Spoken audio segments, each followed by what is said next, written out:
Welcome, everyone, to the June 2023 edition of Cabaret Conversations through the 92nd Street Y New York School of Music. I am, of course, your host, as always, Michael Kirk Lane, and I am so thrilled this month to be joined by the man known around the world as the Crown Prince of New York Cabaret. He has performed around the world in his over 50 years performing in cabaret. Multiple recordings are available wherever you buy or stream your music. He has been given Lifetime Achievement Awards by the National Arts Club and Manhattan Association of Cabaret, amongst many other awards in his career. He's been seen on and off Broadway and has hosted radio shows for both American Public Radio and the BBC. Please welcome to Cabaret Conversations, the legendary Steve Ross. Wow, am I a legend? I guess I'll have to. You are a legend, sir. I'm very pleased to be with you. You're doing a great job with these interviews, and we were chatting before the show how important it is to give this oral history to this rather exclusive and yet very medium of singing songs and of telling stories. We're not sitting around, fires and talking to shamans, but we are passing on parts of our culture. Exactly. To know about it. And I congratulate you on that. Well, I appreciate that. And it is an absolute honor to finally have you on as part of this series and to get your stories and your opinions of this art form that we both hold dear recorded. Yes, indeed. Happy to do it. What can we talk? I always like to start at the very beginning, as they say, a very good place to start. So you were born in New Rochelle, but raised in DC, right? Mm-hmm. And how did your love of the Great American Songbook and Cole Porter and Noel Coward really begin to flourish in those years? Well, I knew the songs because my mother, who was the pianist in the family, played by ear. And I used to lie under a grand piano like this and listen to some Chopin and Beethoven, but mainly the great songs of the day. And this was growing up in the wartime years. So her husband, my father, was away, and she would go in and play these songs. And I guess, unfortunately, I never spoke to her too much about that, but I can't imagine that it wasn't some sort of solace, the way all of these songs, when you're parted from someone, that's a whole genre of great songwriting that people have done that. The listeners want to have their feelings that they're not alone when they miss someone. And I won't say it might be a little grand to say that the emotions are ennobled, but they're certainly made poetic. And when you sing a song that has a beautiful melody and a rhyme to it, seems to me it just helps you get through the emotion or to put it in the right place. At least that's what it does to me. And that's why there are so many songs about missing people and looking back and wondering whether we'll be together again. That's a specific type of song. And anyway, so she played a lot of these songs, and I always played in my own little way. I always say that she never used music particularly, although later on we used to play duets, but she played by ear. Although as a young girl, she had studied classical music, of course, but and I would go in and talk to her the way little boys do to their moms, and she never stopped playing. And I said, "Oh, I guess I didn't know that that's the way you did it." I mean, it's interesting. If my mother had been another kind of pianist, oh, don't stop me! I have to read my music. And then she would turn and stop playing. But she was playing all through our conversations, and that was good training for my work in bars many years later. But we listened to the radio. We listened to Bing Crosby. He had a radio show. There were some other singers that were on, and we had our 10-inch 78s that she bought, a whole bunch of those. We used to listen to those.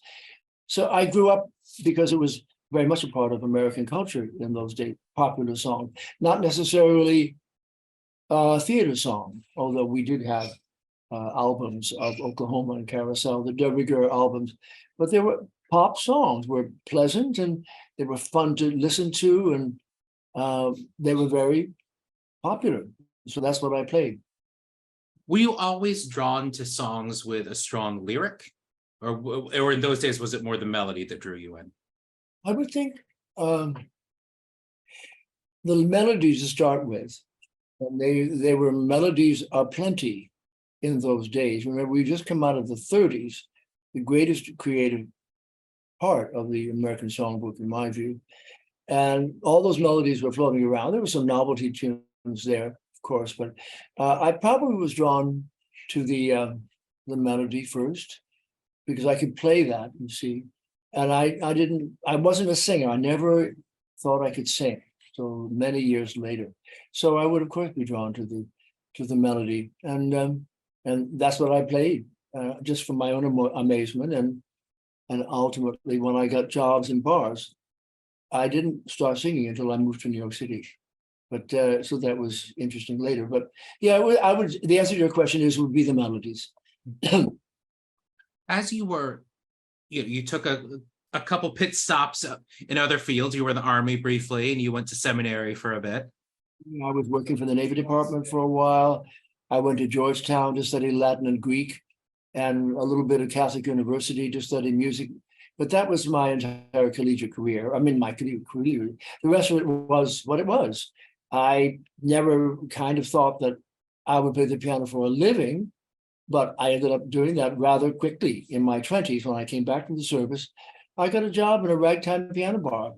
I walked out of college and never looked back. I'm sorry, I was alumni, but I did. And I've been doing it ever since.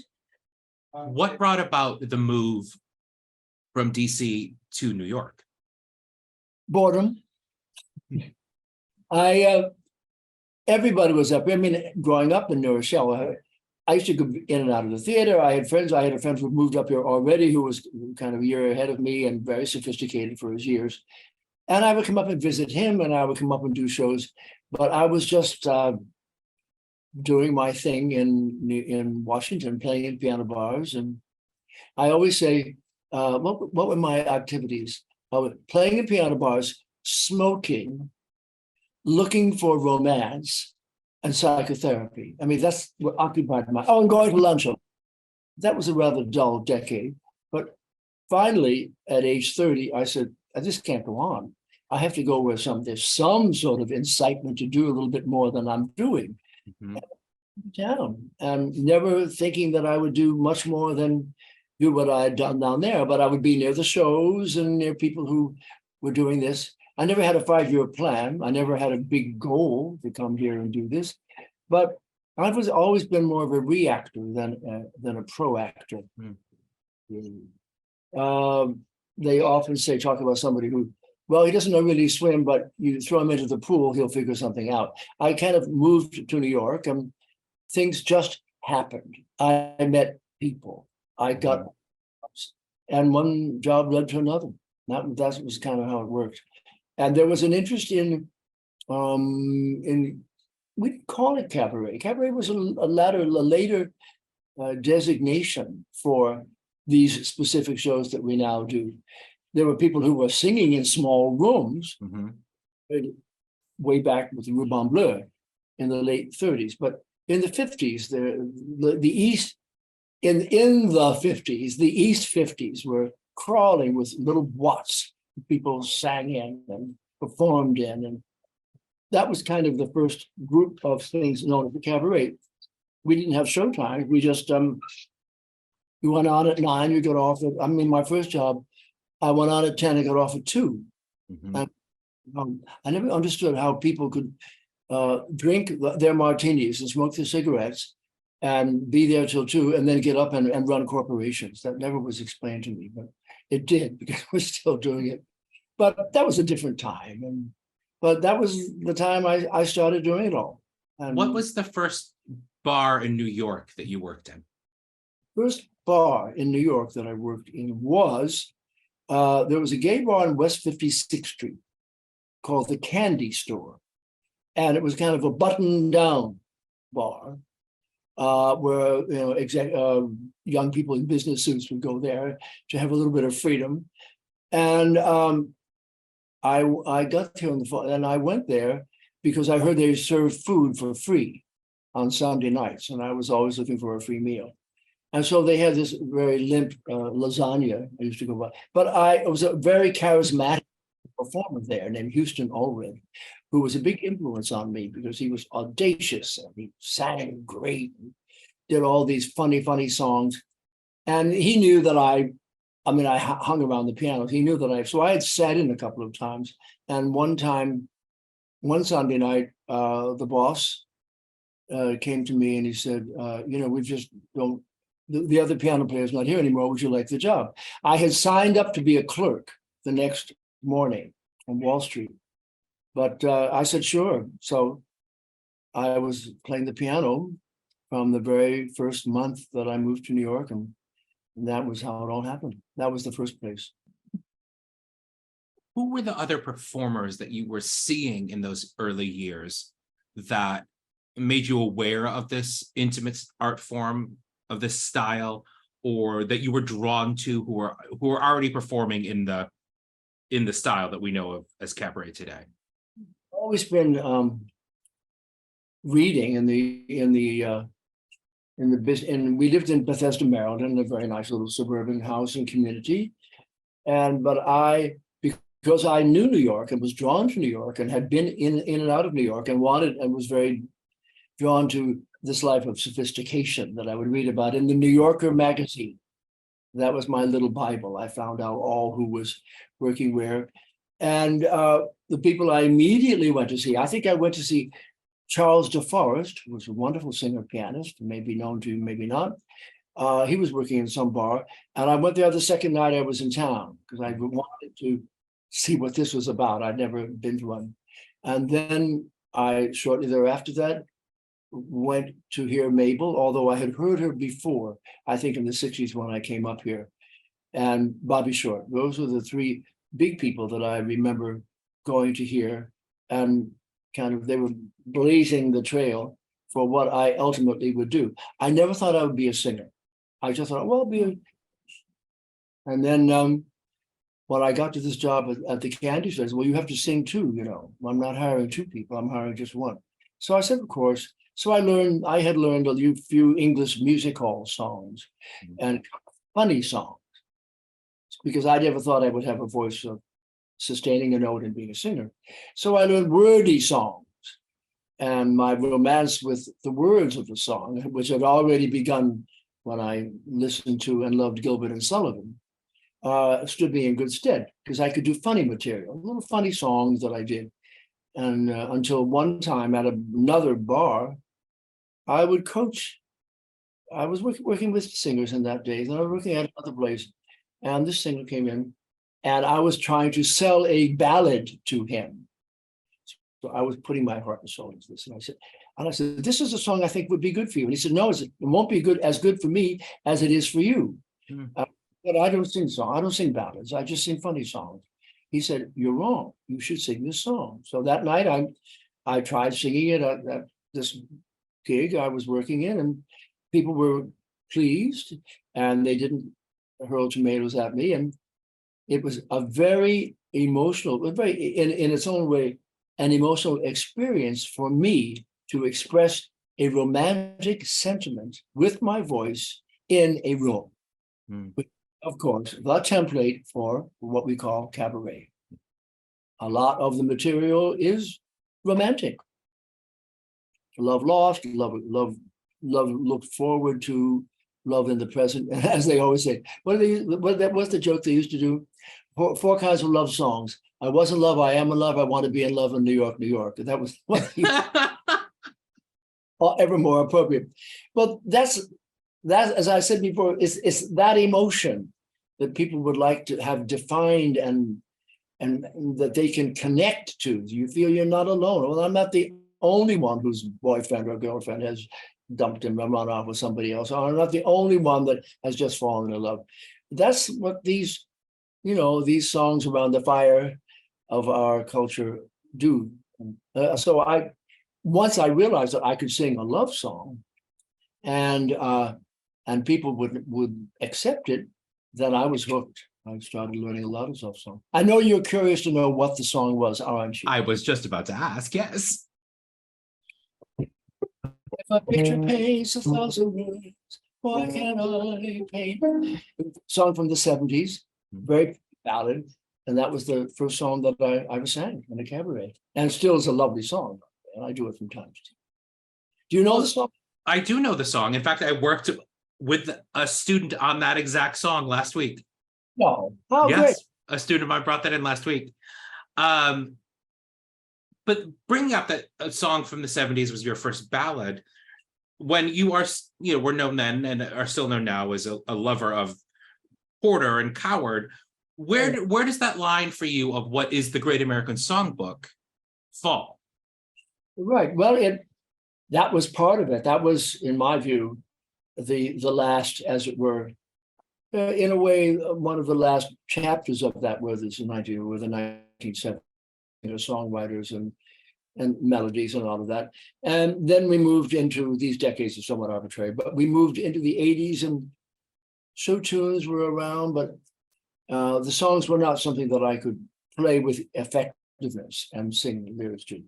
I'm sure there will be listeners saying, "Oh, what about this song? What about that?" I'm sure there are. I just pretty much called a halt to that. So I started playing all the songs, and I came across a book of mine the other day when I wrote down all the songs that I knew. This is in 1965 or something. There were a lot of Broadway songs, pop songs, the Beatles, were later.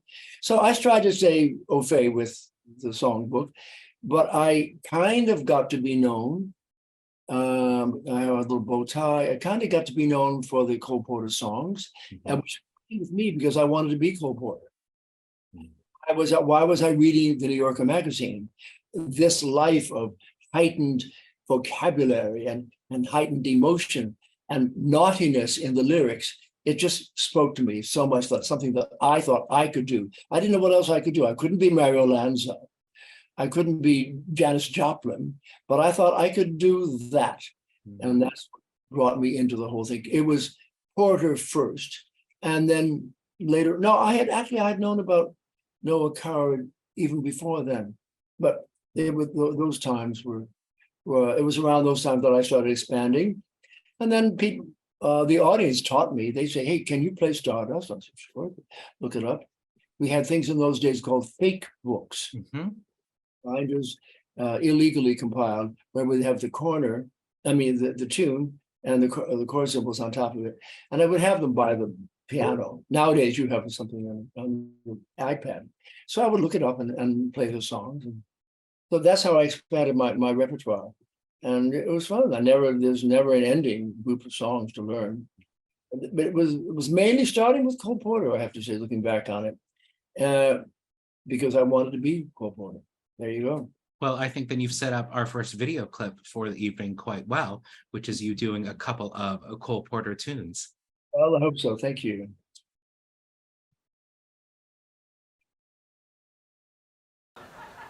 Thank you, table 3. The more I travel across the gravel, the more I sail the sea, the more I feel convinced of the fact New York is the town for me. This crazy skyline is right in my line, and when I'm far away, I'm able to bear it for several hours. But then I break down and I say, take me back to Manhattan, take me back to New York. I'm just longing to see once more my little home up on the 100th floor. Can you wonder I worry? Can you smile when I frown?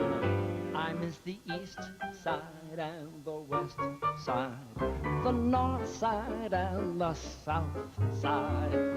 Take me back to Manhattan, that dear old dirty town.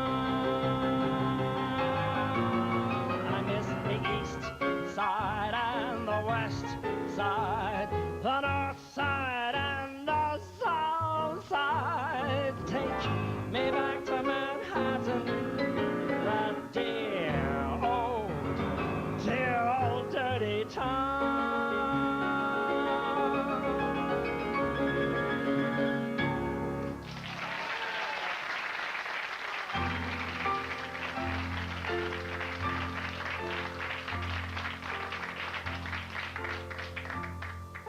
I happen to like New York.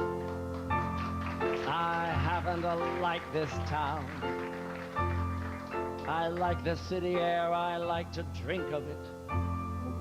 The more I know New York, the more I think of it. I like the sight and the sound and even the stink of it. I happen to like New York. I like to go to Battery Park and watch those liners booming in. I often ask myself, why should it be that they should come so far from across the sea? I suppose it's because they all agree with me. They happen to like New York. Last Sunday afternoon, I took a trip to Hackensack. After I gave Hackensack the once over, I took the next train back. I happen to like this town. I happen to love this burg. And when I have to give the world my last farewell, and the undertaker starts to ring my funeral bell, I don't want to go to heaven, don't want to go to hell. I happen to like New York. I happen to like New York.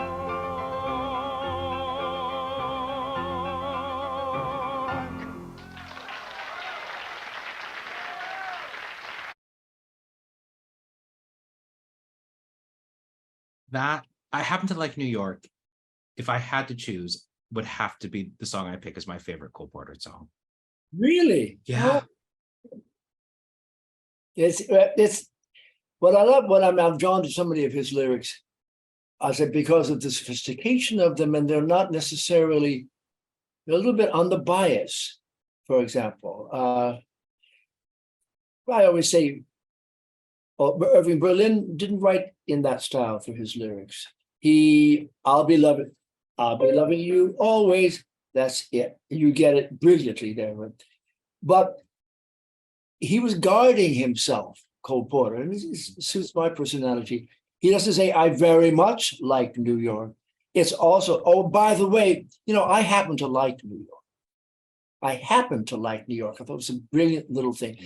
In case you're asking, but I don't want to push anything on you, but I do happen to like New York. And that's what I thought was so charming about that song. And you have good taste. When they give, I'm not going to go to heaven, I'm not going to go to hell. And I played a birthday party recently for a friend of mine in Hackensack, and he always winces when I. That's all right. Mr. Porter knew what he was doing and did it with such style. I probably, if you want to think of my 60-year career, I probably have played no counter, night and day, maybe 2,000 times, 2,500. I never get tired of playing that song and going to the bridge of that song. It always gives me a little frisson of pleasure. And these great songs do all of that. You don't get tired of looking at a masterpiece on the wall. And I never get tired of these songs. I never get tired of playing them and singing them, which is very good because I have a low quotient for impatience. I have to ask, and I know there are many stories that can come out of this question, but how did you first get the gig at Ted Hook's backstage? And let's talk about those years. Oh, yes. A wonderful club. Big part of my career, actually. I got that gig because, and for your viewers who don't know, it was indeed a very lively theatrical bar and restaurant on West 45th Street. And a marvelous pianist and dance arranger and musical conductor named Peter Howard, no longer with us, but he was the one that got Ted Hook, the dancer, the ex-dancer, and the flamboyant and very successful businessman who opened this place. He wanted to have a piano bar for Broadway people. Broadway people could come, but he was going to introduce them. It was all Broadway songs. So I knew Peter And he said, would you like to sit in from time to time? And then along came one night when I sat in and played for him because he couldn't be there. And then he decided not to work there anymore. And they offered me this terrific job where I learned so much and saw so many great people who came in and were introduced. And that was how Backstage started. And I think fondly of those years, because it was from there that I went to the Algonquin, which is another stay of mine. But Backstage was so much fun. You never knew who was going to be coming in. And Ted always introduced the stars, and they didn't seem to mind being introduced. Oh, there was this kind of an unwritten thing where you didn't go over and say, oh, Miss Minnelli, may I have your autograph? It was kind of understood that people were a little cooler about that. But for stargazing, it was pretty sensational. Well, and you got to accompany many of them, right? I got to accompany. Do you want me to tell my Ginger Rogers story? I mean, I would love if you told your Ginger Rogers story. So she had come for, in the 75 or something, maybe the 50th year of Girl Crazy. I'm not sure. Was that in 35, 45, that would be the 40th anniversary, some anniversary of Girl Crazy, in which she sang Embraceable You. I think, no, maybe, but not for me, you said. And she was still looking great with the blonde hair and everything like that. The interesting thing in that period was it was more or less the last chapter of many of those lives. They were performers still, but they still wanted to go out and be seen, and they still looked great. And that was the exciting part. So he called her up and said, would you like to sing? She said, yes. And I said, welcome here, Ginger Rogers. I looked up at her, and I said, I want to sing, but not for me. And I said, do you know your key, Miss Rogers? And she said, no, but I remember this manicured nail coming down and playing. I don't know my key, but that's my high note, honey. You figure it out. Which I did. And she was fantastic. I wish we had recordings of those people that got up and sang in those days. That was really marvelous. And yeah, I don't think there's a particular place like that anymore. But that was a big one for me, because I got to know people and I got to sing. They encouraged me even more to sing, so that when I went to the Algonquin, I was really singing a lot and singing ahead full team. That was good. So let's talk then about the Algonquin years. How did that gig come about? What were some of your favorite moments of those years? Well, an extraordinary man and a huge influence on my life in many ways was the cabaret impresario Donald Smith, who in fact initiated, against a lot of naysayers, the cabaret convention. And all those years ago. At any rate, he had come to hear me. He loved piano players. He had come to New York in the 50s, and he knew everybody, the dancers. He knew the dancers. He made it his business to know them and promote them and shore them up and present them sometimes. So he liked my work, and he had been wanting for years, because it was very much of his thing, to have cabaret return to the Algonquin Hotel, since it had not been there in 1941, after the war and all that, or during the war. So he finally got the management to hire me, and that's went great. And that's how it all happened. And I started off modestly, a little piano there, but I went on for many years there, and it was an extraordinary experience for me. The room was wonderful, and of course, just walking in through the lobby of the Algonquin, it was the preset was so wonderful, because the whole lobby was redolent of all of the people who had been there and spoken there and stayed there. So that was a terrific job for me. It was one of my very favorite jobs of all time, actually. How many years were you there? Off and on. I did one stint, then I came back probably about maybe 6 or 7 years. And it was a great gift for me. Then that they started bringing other people in who kind of launched themselves there. We had Michael started there, Michael Feinstein started there. A couple of other people, I can't remember what I saw. A lot of people went there because they then had a very lively cabaret policy. And that went on until the mid-90s, actually. Then they closed it again. Of course, now it's the Algonquin's just putting its foot back into live music with KT being there. And Yeah, they closed it, but all parties have to come to an end, and we do that. That's the way it is. KT is working there again in a more, less formal way now, mhm. because she's playing and singing the songs that we all used to do. But in those days, a lot of us I made a recording live at the Algonquin, and it was a very snazzy place to go and be heard and to sing. I loved it, and Donald was so clever, and I was so happy to benefit from his style and his promotion energy of me. I was looking through some papers recently. He just did so much for me, interviews and cards. Tonight, he was the first one and maybe it was the first one to do this, although he remembered when the big Brendan Gill Cole Porter book came out. He was working at B. Altman's, and they had a big party, and he loved to throw parties celebrating composers. So he said, why don't we do that at the Algonquin? So I would have Jerome Kern night, then I would do the Gershwin night, and I would do the Cole Porter thing. So that kind of got me involved in salutes or tributes to composers. It may have been the first round of that later on became such a big deal in the cabaret world as it is today. That may have been the first programming idea that brought that to the fore, and now it's a very good thing to do, because if you don't have necessarily, and you see this all the time, if you don't necessarily have a feeling or an audience already, you can do a tribute to someone who was well known. There was a lady, I didn't see it, but I was very curious to see it. It's a little risky, but it's a little bit audacious to do that, as opposed to, I just did tributes to composers, so they were comparing me with them. But if you're doing tributes to singers, there was a lady, I didn't see it, who was doing a tribute to Nina Simone, and there's many cabaret singers who do tributes to singers and to perform. And it seems a good way to market it in a way, although Bobby never did that. He made recordings, Bobby Short, who was my idol.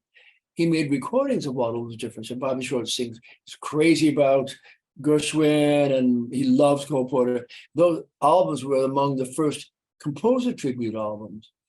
But it's funny, I've come around to not doing that particularly, although the next show I'm doing at Birdland is in fact a Cole Porter show. But when you went to hear Bobby and Mabel, they weren't doing tributes. They were doing sets of songs that they loved and they could do. And interestingly enough, Bobby talked about his songs sometimes, and he also welcomed you. Did you ever see him, by the way, Michael? Not live, no. I've seen recordings. He made, and I learned from him, he made everyone in that room feel as if they were at the best party in town.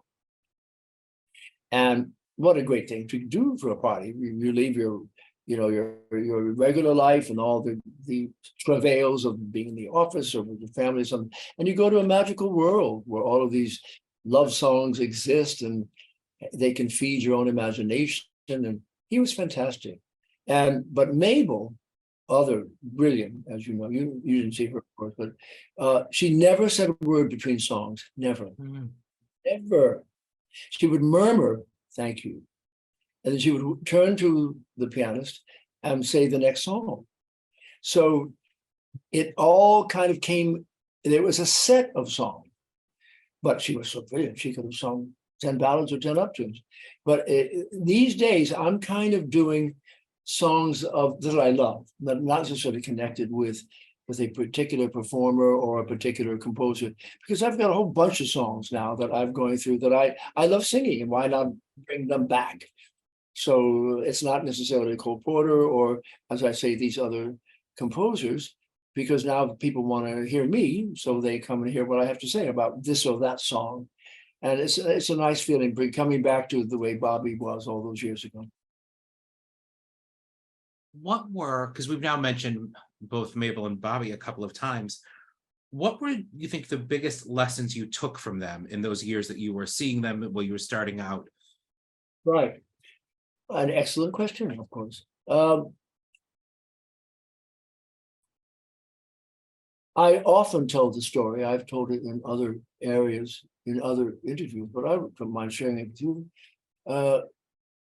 In the 60s, I had a friend of mine a little bit older than I was. He was in his late 20s. And he had moved to New York and he was working at an ad agency. And he was a smart young ad in the 60s. All the ad people had worked for ad agencies all the time, McCann Erickson and all of that. And he was on the scene. He was going around to see who was where and who was where. And he always liked my piano playing. So he said, now we have to go and see Mabel Mercer. I said, who was that? And it was at a little boîte on West 56th Street called the Downstairs at the Upstairs. And upstairs, the downstairs. It's a famous little room in those days. And so there I went with a few friends. And I may have burnished the story in my imagination, but I remember it. Here's how I remember it. We were sitting there. He had not prepped me about whatever it was. I mean, I knew singers. I knew Doris Day. I knew Dinah Shore. I knew all the girls, Rosemary Clooney. I knew singers because I hadn't seen television all those years. But I'd never seen someone like this. She was an early middle-aged woman, a bit matronly, came out, walked up, sat down in a shawl, sat down in an easy chair. And I was thinking what it was. And she sang, "Try to remember." I know something. And I tell you that tears came to my eyes. What was that? What was that? I'd never had that experience. I cried in movies, maybe a couple of plays in my life. Tears were not part of my usual physical expression. But this woman brought tears to my eyes, was singing 4 lines. How did she know that I was recovering from some ill-starred love affair and that I needed to hear that? I needed her to say to me, without a hurt, the heart is hollow. I needed for her to say that cosmically. And I'll never forget that experience. I'm getting emotional every time I tell the story. It was, so I said, she can do that? Oh. A few years later, I got a job working for a wonderful singer named Marilyn Sokol, an acting singer. We toured on that. She had the same ability. She could go from being madcap and rude and funny, like Bette Midler, and then similar to Bette Midler, whom she admired, she could just break your heart. I said, how do you do that? How do you have the power over someone? Not with a high note, not with virtuoso piano playing, but just with your thought about words. And that really set me on the goal of trying to do that. I love that. As your star started to grow, was there a sense of camaraderie between you and Bobby? Was there ever a sense of competition between the two of you? So I don't know. No, I never was. We sadly never became friends. He was very East Side, having lunch with all these ladies and gents, and I was not. But he knew I cared for him. I went by and sat at the bar and learned from him all those years. He did come to my show once, and I was so honored. It was toward the end of it. He brought a couple of friends to see me. I didn't feel there was any. It may have been a competition for the audience, but I can't answer that question because I never feel competitive. I didn't get that gene. I know you have to work at stuff, and everybody has to make a decision about what they're going to do that night. So I try to do it the best way. But the answer to I never felt competitive with him. I felt on my way to being like him. I was rungs of the ladder underneath where he was. He was at the top of the heap as far as I was concerned. When did you first start taking what you were honing in the bar gigs into creating solo pieces for yourself that you could take around the world, around the country? When did that change start to come into your career? You mean composer tribute shows kind of things? Or well, that was with Donald Smith. It was his idea to do that. And that became useful. I think I came across the card the other night. One was Cole Porter. We did a Jerome Kern night with who was that? I had lovely guests in those days. One of my singing guests back in those days was the divine Jeannie Lehman, and Lee Beery was my guest, because it was nice to have the chic ladies there, and we could be the couple that they read about in the New Yorker. I mean, we weren't, but the whole idea was it's in our mind. It was a fantasy anyway. We were helping the fantasy, but I tell you, the fantasy is based in truth. However fanciful the lyrics are of a great poem or a great song, if they have no resonance in reality, if it's just all superficial, and that doesn't particularly interest me. Sometimes operetta songs, for example, like that are not exactly the deepest emotional level. They're lovely, and lovely has its place. Maybe you just don't want to hear a sad song anymore. You just want to go away to a faraway country. But in some mind, some going to a cabaret was a pretty much faraway country for some people. And I don't recall a lot of out-of-towners. Some we had out-of-towners, they would come, they went to the Algonquin because that was legitimate, that was from the Round Table days and from the 20s. I would have a group of people that were pretty sold, as it were, on the material that I was doing. That's why it was such a great room for me. But the rest of it, people found their way to it. And how do you, I sing, for example, every time before I would, and he went to the Algonquin, I sing Dancing in the Dark, great classic song. And before I sing it, I say, ladies and gentlemen, if I had written Waltzing in the Wonder of Why We're Here, I would have given myself at least a day off. It's a brilliant line of poetry. It's an existential statement, and it's a romantic thing. That's what dazzled me, these great lyricists, how they did all that. I don't know how they did it. I tried to write a lyric once, and I was completely stymied. I had no luck at all. And I love words. It wasn't osmotic. It never rubbed off on me. I'm always drawn to the brilliance of those words, actually.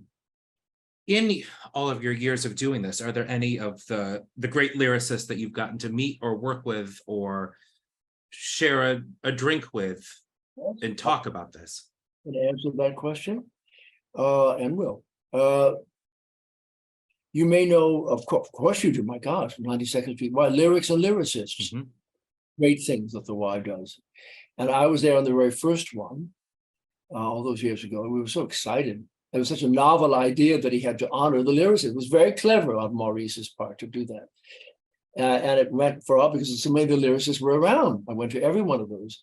The first one was Yip Harburg, Darling Man. And then somehow I got to know him. And when he came back for his second of, I think, 3 evenings there, a few years later, he said, would you like to be the MD of my show? And I was. And we hung out a little bit together. We went out a little bit. And he was a brilliant, marvelous New York character, in addition to being a stunning lyricist. So that was the only one that I really had a connection with. I did meet and spend some time with Bart Howard, as in Fly Me to the Moon. Mm. And he wrote a lot of songs for Mabel. Just saying, little gems of songs. Who else did I meet? I had a great relationship with Sammy Cahn, because before I had all this grand life at the Algonquin, I was playing in a bar, and Buster Davis was a musical director of those days, and he had been asked to be the musical director of this new Broadway show starring Shirley Booth called Look to the Lilies. No one's ever heard of it, but Julie Stein and Sammy Cahn wrote it. And so I said, sure. And I was wasn't MD, I was dance rehearsal pianist, but I kind of got in to know that. And Sammy was adorable. He was the funniest, dearest, great guy. So he spent time with me, and I said, I'm writing a song. May I bring it to you? Would you come back early from lunch, from rehearsals? And he said, yes. He didn't say drop everything and be a lyricist or a songwriter, but anyway, he was so charming, and they were passing along their joy at doing what they do. And our dearly beloved Sheldon, I knew a bit, and I spent time. He used to come to the Algonquin. He used to go out all the time. And so I was lucky when these people who were passing along, either in written or just in their spirit, to me, what I'm now trying to do for your audience is just trying to tell you of the joy in the art and the Mhm. art. Well, and you do teach now. You teach master classes around the world and around the country. And what are the biggest lessons of this art form that you try to impart as you're doing that? I'll do what Mabel done. Everybody, asked her, but she wasn't as voluble as I am, but she did speak and talked about that.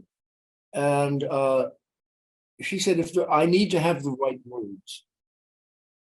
And I, being a word man also, and I agree. If someone sends me a song and the melody is maybe a B+ melody, I mean, you can't write night and day with everybody.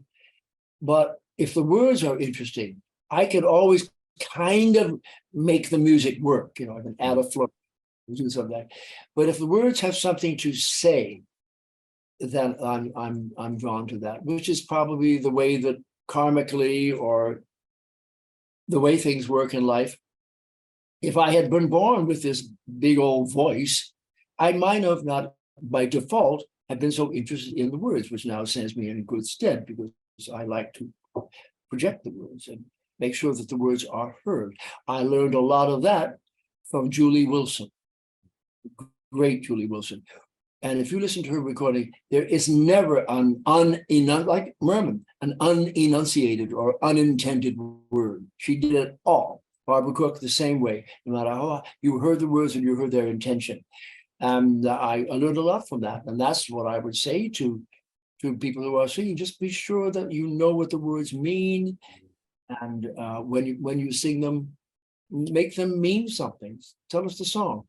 And but while you're doing it, if you have feelings about these words, don't be afraid to express them. I mean, oh, cabaret, acting, singing, acting. We're acting all the time. You feel down in the dumps, but the phone rings. Hello, how are we're changing and acting all the time in our daily lives. And all of that, all the cabaret is a reflection of that. You may not feel like singing a sad song because you're in a great mood, but we change our mind. We go to that place. I always go back to second grade recess. So, well, we used to get together. Did you hear what that teacher said to me today? He said, you won't do this. You have just acted. We may not have known. You are putting a truth in another circumstance. And that's all the singing is, really. And as much as you can connect with that, I call my master classes the song in you and you in the song. And that's all I do. That's all my goal is. And I've seen some fantastic master teachers. I went to Barbara Cook's at the library, and I've seen some online, and some marvelous people that say that. And I love what she said at the end of all of her session. And remember, you are enough. Very important. You are enough. Whatever voice you have, whatever you have, if you're truthful, then you have something to sing. You are enough. You don't have to be anybody else. Very important lesson. Because I wasn't anybody. I was a little scrawny kid who didn't play ball and didn't go out much and didn't do much. But when I got to the piano, I was somebody. Well, I'm ready for our next clip of the evening. And you invoked a name of someone that I have a clip of you performing together. So I think we'll have a little clip of you and Miss Wilson together. Oh, fabulous. Really? Oh, great.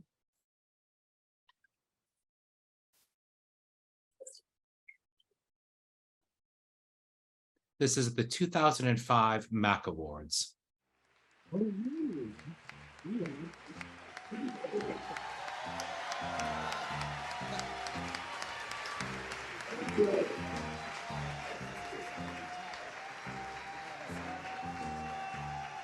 So long, baby, so long.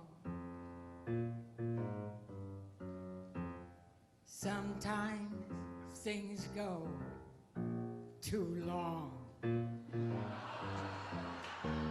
It was splendid, broken, mended. Now it's ended. So long, so long, baby. Bye bye. Don't cry, baby. Don't cry. Till the right time, daytime, nighttime. So long, baby, so long,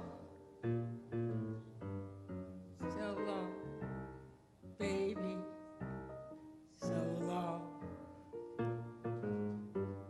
Some things go on too long. Splendid, broken, mended. Now it's ended. So long, so long, baby. Bye bye. Don't cry, baby. Don't cry. Till the right time, daytime, nighttime. So long, sometime, so long. Ciao, baby.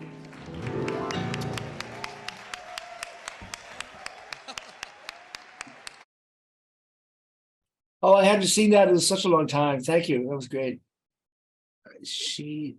I luckily, as we've mentioned, Masters of this Art Form, I was lucky enough to get to see her and get to know her a little as I started to work in the clubs.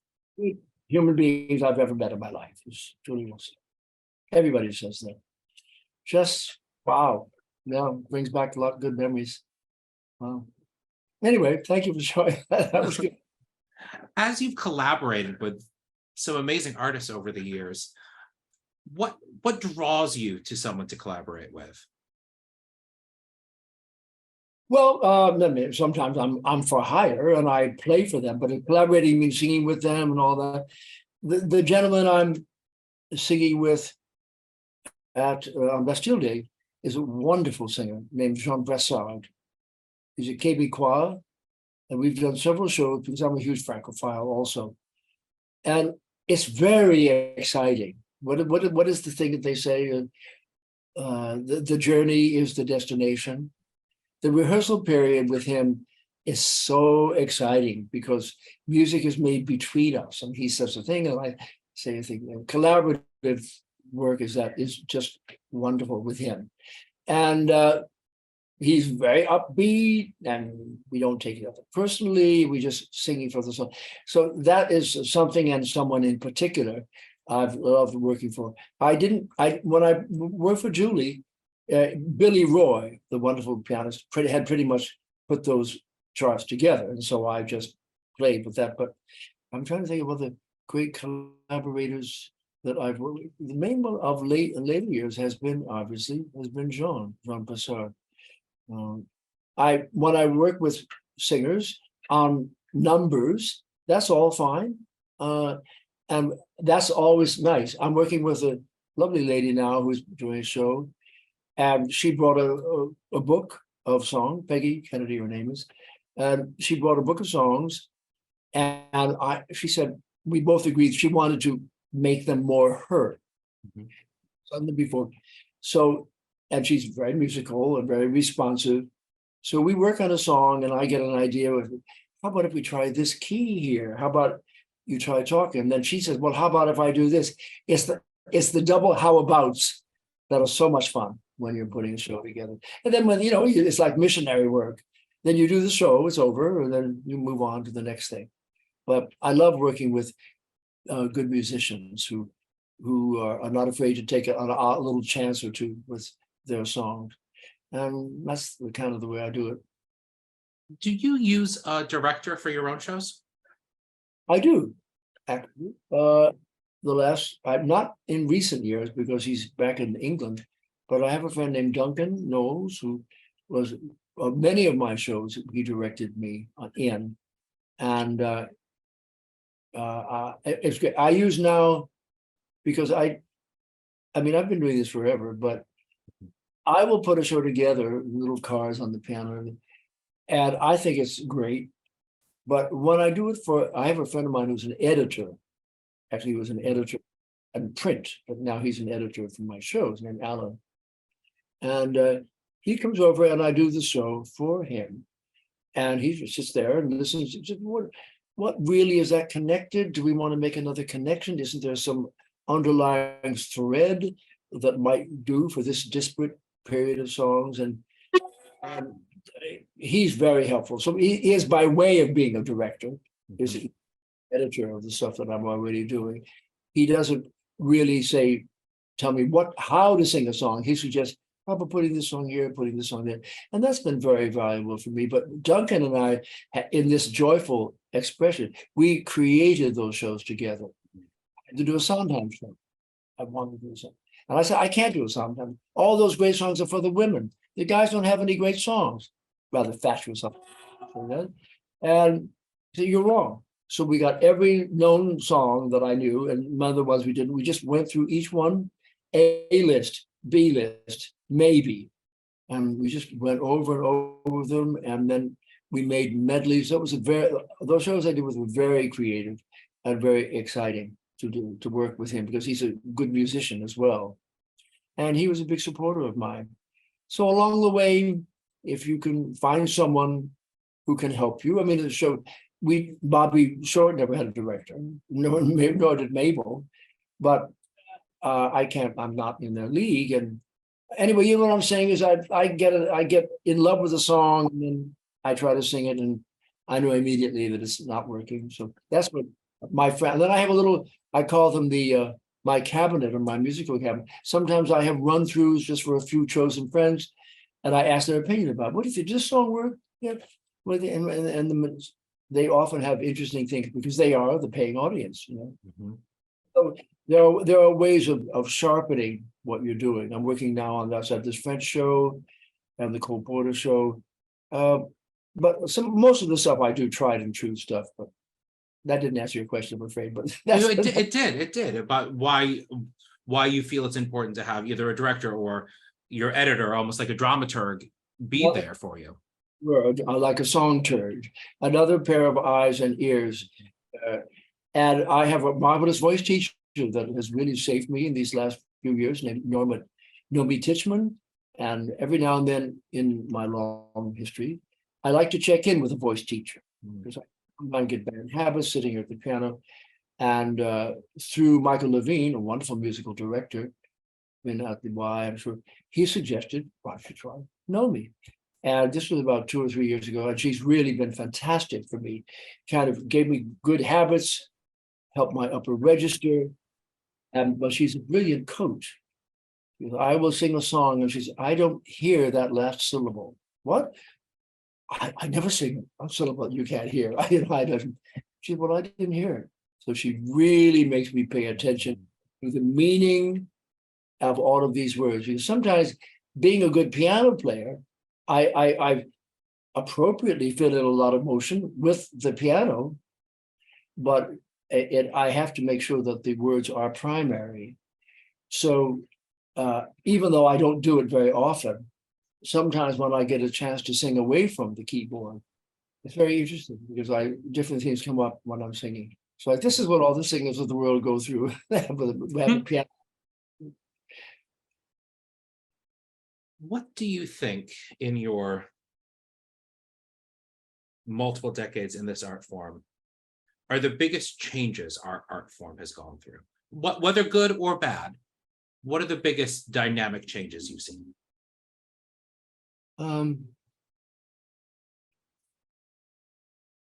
Well, I would have to say the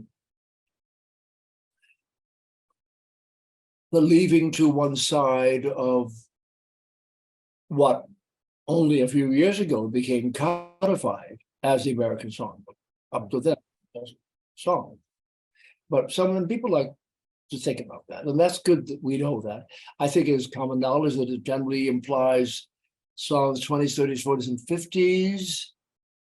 From the 20s, maybe no, through the 70s, maybe 50 years of songwriting. But with a concentration on the greats from the 30s and 40s.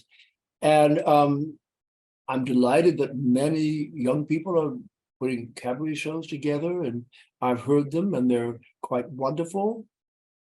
But I miss every now and then hearing a I'll Be Seeing You, or hearing a Don't Blame Me, or hearing a simple ballad, a stool ballad, sitting on a stool, and having those words come at me. And that's I don't hear them that much in shows. People are doing special material, songs from recent Broadway shows. That's fine, but in my mind, you just can't replace those other songs, and that's what I feel has been lost. I don't know whether it's lost irretrievably, but I don't know. Might be. But my roommate is a teacher, choreographer, and he goes around the country sometimes giving classes to theater students in small colleges, theater students. I was very dismayed when he came back last year and he said, raise your hand, everybody. These are now in a junior college, by the way. This is not sophomores in high school. Raise your hand, everybody who's seen the movie Singing in the Rain. One person. What? You should be required to say these things. And so it's a little disheartening. And when they are not exposed to it, when I get it, I don't sing for many young people. They can't afford to come to me, unfortunately, and I just whatever. But every now and then, when I have young people in the audience and they're not just whistling Dixie, and they come up to me, gee, you made me cry with that song. That's my goal. And maybe I just wish there were more younger people paying attention to these classic songs. That's the big shift in my view, which isn't to say that there are not a lot of wonderful singers around, but I'm not so very much interested in. I want to cry when I go to a cabaret act. I want a tear of recognition of, oh, damn it, that's what I feel. Damn. Doesn't happen very often, frankly. It does happen sometimes with great singers that I see from time to time. Sandy Stewart is fantastic. She will do that with her brilliant song. She brings tears to my eyes. And it happens so rarely. It's a rare thing. I'm not saying that the young people have to do that, but it's something to think about. Finding the right song and self into it and letting go and whatever. Anyway, not much of an answer, but that's the big change. Has been moving, in my view, moving away from the songbook. I mean, you can have, how many Frank Sinatra shows can you see? With due respect. That's my answer, is that these last years have been moving away from this great songbook, in my view. What is, when someone approaches you about, as you said, when you're for hire as a music director or to work with them in sessions, what excites you when you're working with someone new?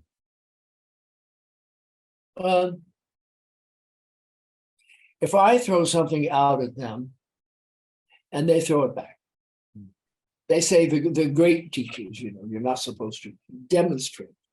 You're supposed to be the Greek way of you drawing it out of them. You educe it. You're educating them. But I have, as I said, I have no level of patience whatsoever. So I say, how this may not be the one to do it, but try this. And I would sing a phrase. Oh, that's kind of nice. And they try that. They've opened a door from their little box thing because they're just imitating me. So it's safe because I've just sung it that way. And then sometimes, if I'm lucky, they say, oh, well, if you could do that, how about adding this in? I can do this. And that's what I got from Mabel Mercer. Audacity. You might not think so, but she went places in songs that you wouldn't have known about. Nobody, when she sang a song in a double concert with Bobby Short, she sang Both Sides Now. And nobody had ever heard her sing a folk song from the 60s or 70s before. But of course, you said, of course it's Both Sides Now. It's old and young. Of course she can sing that. Then I heard her sing Mira, a young girl in a circus. And she made the truth of that. That's the wonderful thing about our business, that you can find the right song. It doesn't necessarily have to be, even these days, a man's song or a woman's song. But if you can find the truth in it, as she found in Mira, for example, like that, that was a brilliant lyric. You're very, very far from everything you knew, so you have to try to go back there or be wishing to go back there. That's the kind of emotion those great songs have.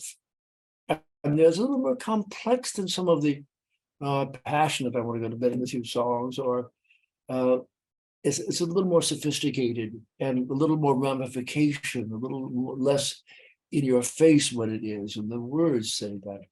Anyway, that's I'll forget. I just forgot what you were asking me. I went off on my tangent. What are you were asking me about? What excites you when somebody comes in to hire you?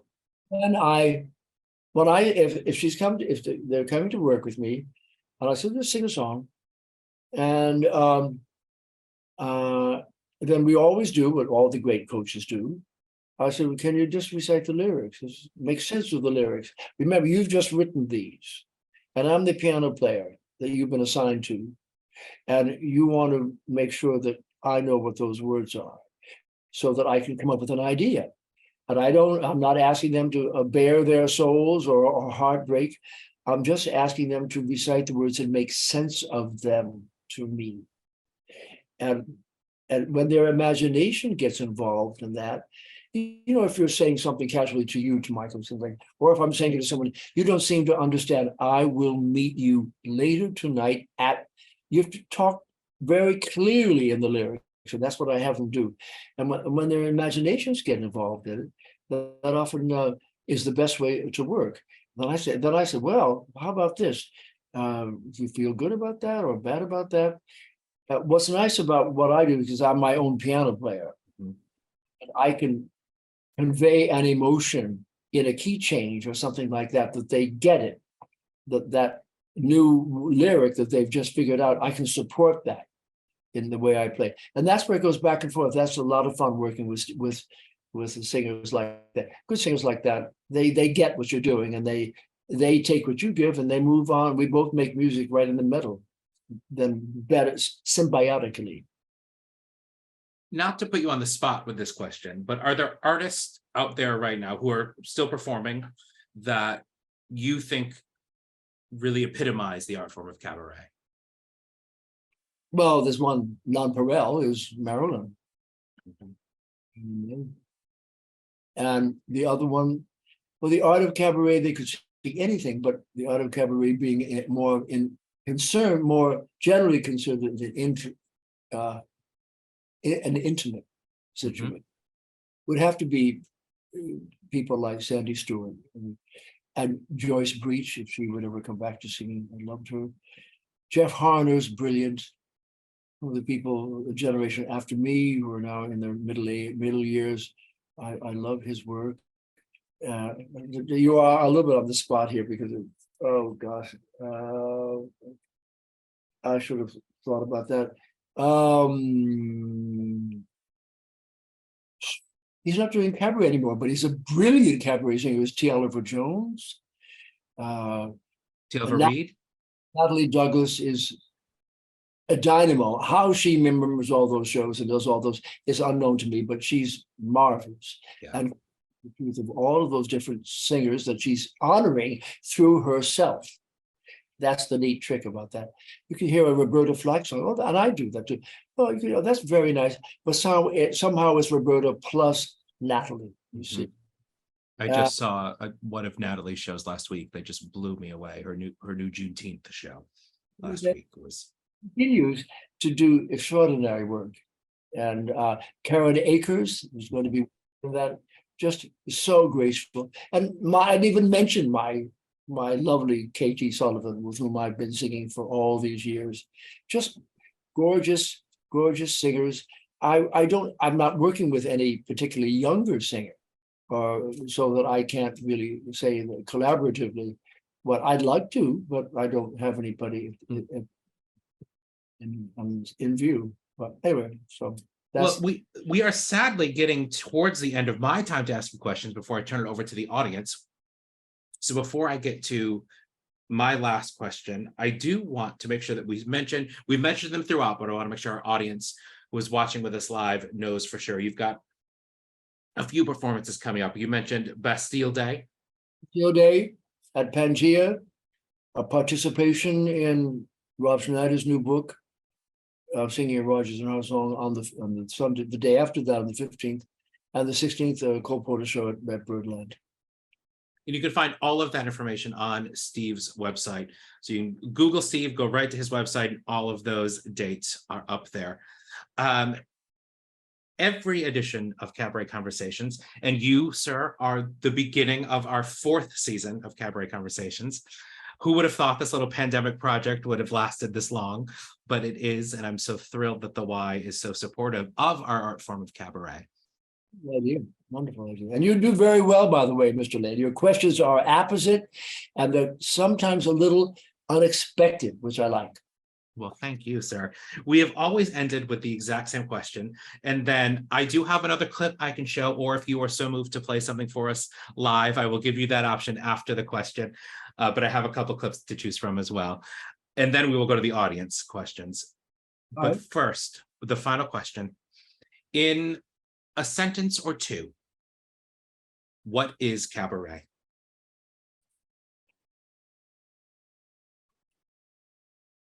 As is now known, of course.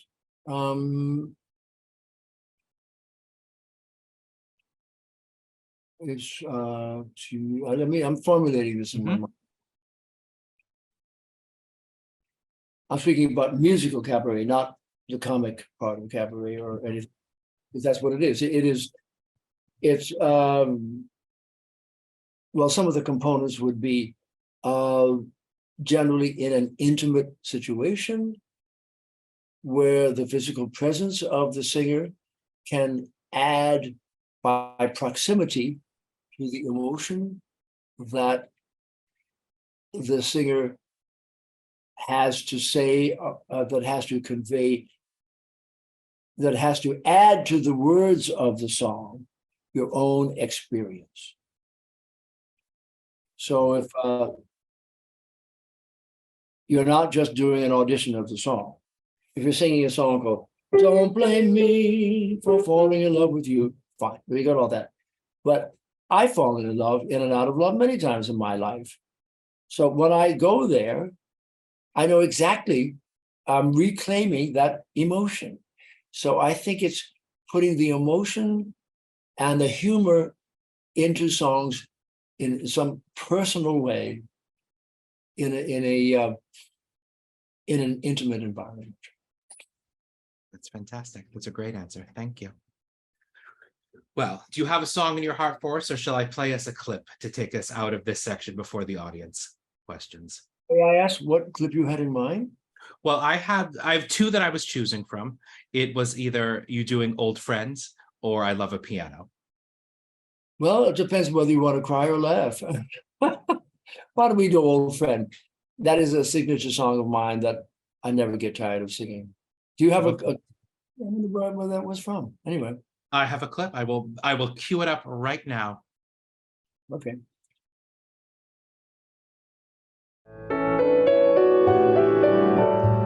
So we'll sit at a bar and talk until 2 of a life full of love, as old friends do. We'll tell each other what we've been through. Oh, love is rare, life is strange.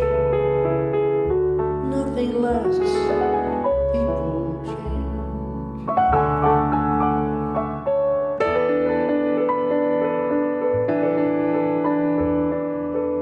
And I wonder if his life is ever lonely,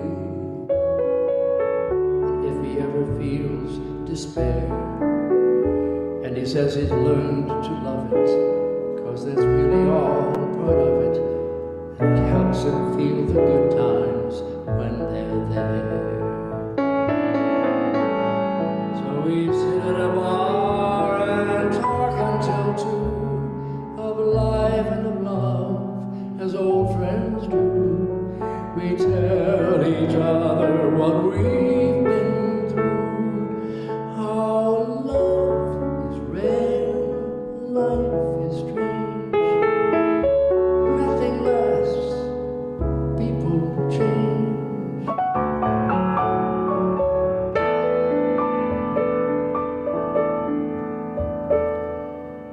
And we wonder if I'll have another lover or spend my life alone.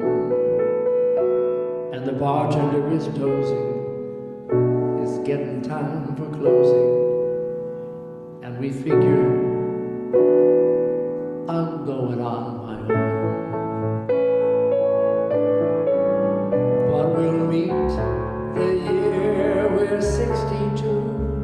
We'll travel the world as old friends do.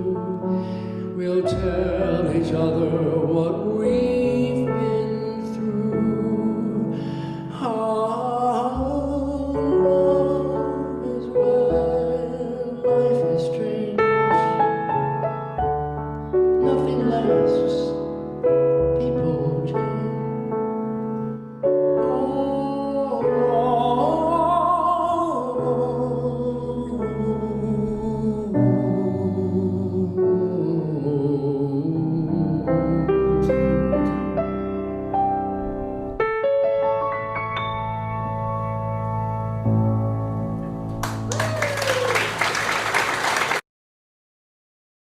That's the amazing Steve Ross, our guest this evening.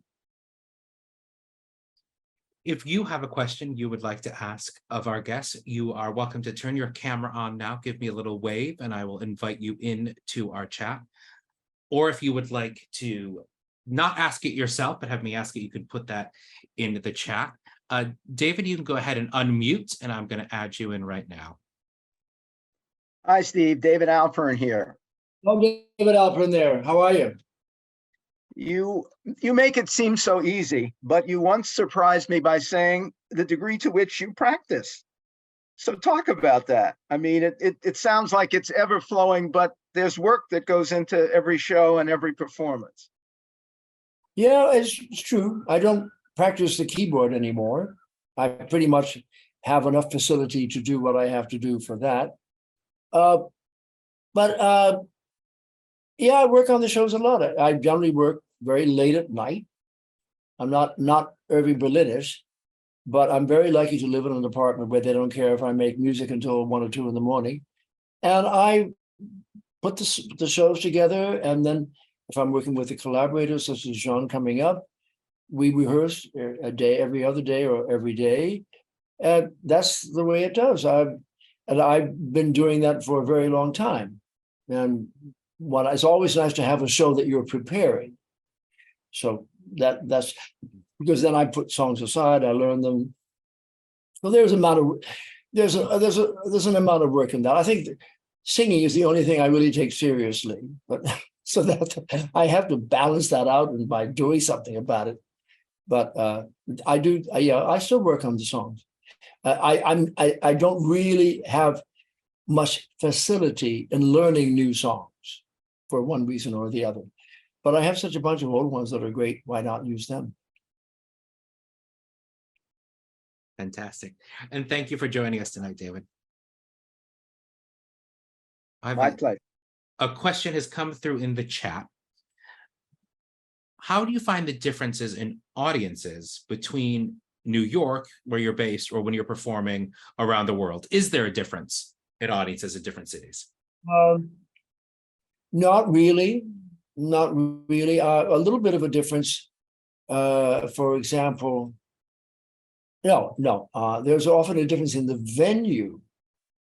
When I do in the wonderful club Birdland that I'm very happy to be part of, everybody's there and they know what they're there for. It's a lovely spirit in the room. But I would do the same program in, for example, I was at one of the nice clubs in town, the Union Club or something like that. It was a beautiful event, but it wasn't the audience. They were enjoying what they were doing, but they weren't really hip and into it the way that I feel at a club that's supposed to be there. But now going as far as I'm lucky enough to work in London every year. No difference in the audience, because they are as au fait with the American songbook, if not more than we are. And they love all the songs, and they've heard them all with their jazz singers. Yeah, it's not my. And then I worked in the. I worked at an international festival. I worked in Tokyo once. No, it was in Tokyo, and the Asian community, they were not necessarily responsive song to song, writer to writer, but they were very polite. Then they loved it at the end, but that was just a different way of doing it. But the level of appreciation doesn't really differ too much. The trouble is, the challenge is that it has to be a more or less a group that understands the words, since the words are so much important to it. But when you have to adjust. When I went to Rio for the first time, the biggest bunch of songs that they know from my period would be those sung by Fred Astaire in the movies. So I did a lot of Fred Astaire songs, and they recognize them. Recognition is very important. That even if they can't, even if they don't have ability to recognize what you're saying, they kind of know it well enough to enjoy themselves. And after all is said and done, with all this highfalutin things about putting yourself in the act and everything like that, it is, how you call it, entertainment. Mm-hmm. Entertaining, whatever way you get there. If anyone else who's in the room, you can send me a question in the chat, or you can turn your camera on. We've got time for one or two more.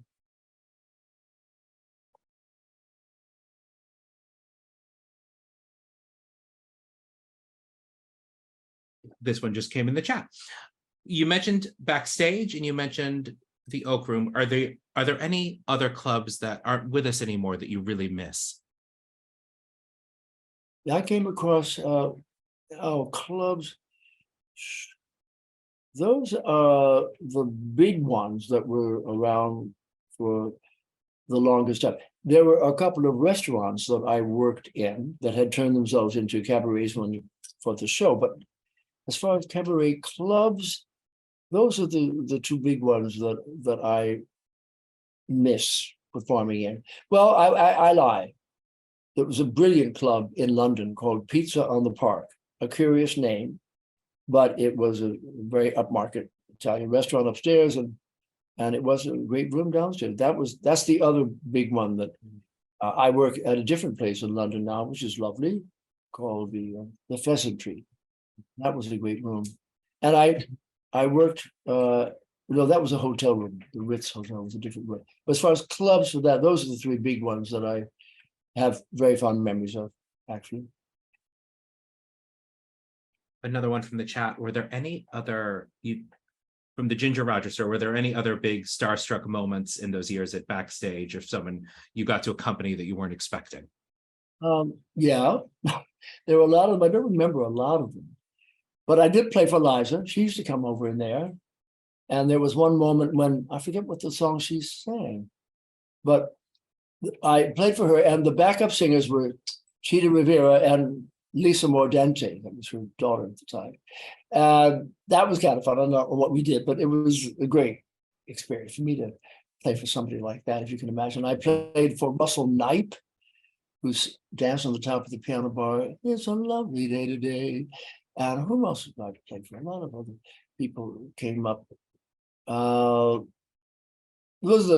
There are many people that wandered in and out of the club, but I do specifically remember playing for those people, actually.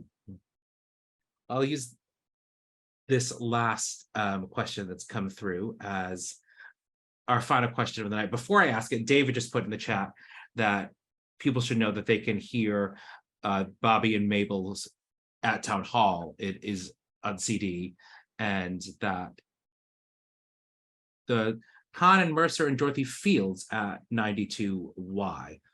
David, you can pop back on if you want to say something a little bit more about that, because I don't know, but you're welcome to if you would like. I'm going to add you right back in, and then we'll have No, one last just question. just that, they're gone but not forgotten, and they can be heard. And those albums are terrific, and worth listening to, as I do over and over again in the car and along with Steve. We like his missionary work, even though Uncle Harry isn't a missionary now. Yeah, you're right. It is great. Yeah, thank you. Thank you very much. Thank you, David.